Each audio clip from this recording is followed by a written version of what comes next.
One of the things about simplicity is that there are many principles that work there, and they're all sort of interrelated. After the first book, which was about Apple and Steve Jobs, I went out and toured the world talking to leaders of many different companies to talk about how they have leveraged the power of simplicity.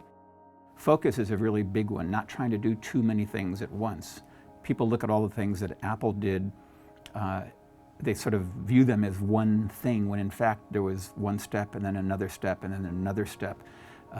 Steve was incredibly good at focusing the company on just doing a few things, but doing them really, really well. Another is the idea that human beings are programmed to prefer a simpler thing to a more complicated thing. Steve Jobs certainly realized that, and that's one of the reasons why people fell in love with Apple products, was because they were simpler. They offered a simpler solution. Another thing I learned from talking to these 40 leaders around the world was this idea of being an outsider, looking at your company as if you were a customer.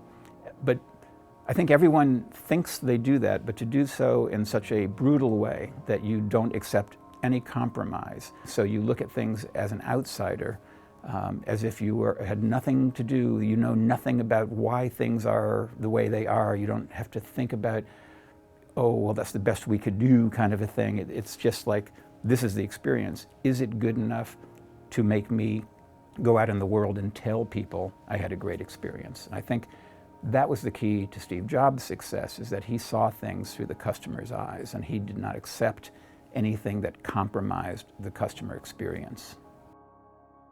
I think any company that wants to simplify does need to have a champion. In the case of Apple, obviously it was Steve Jobs.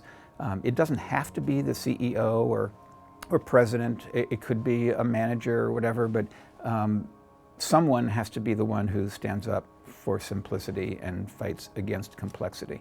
One of the people I interviewed for the book, Brian Hartzer, who's the CEO of the second biggest bank in Australia, Westpac, he said, simplicity is like motherhood. Nobody is against it. Like when you stand up there and say, we are going to simplify this company, it is amazing how many people will say, I'll help, because people are generally frustrated that things are more complicated than they need to be. So the beauty of simplicity is that it's easy to rally the company, to get them to participate and get ideas for simplifying the company and put them into action.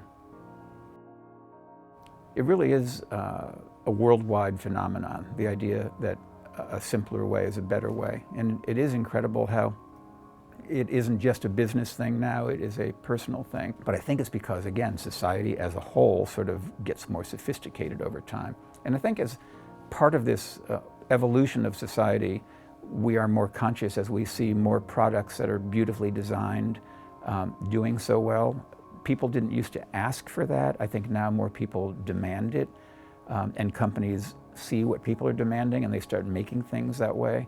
So I do believe that there is this overall trend towards simplification, that more businesses understand the power of it. There's an awful lot of money to be made there, and as I said, customers are demanding it. So I would love to see the world in another 100 years or so. I think we're going to live in a far simpler place.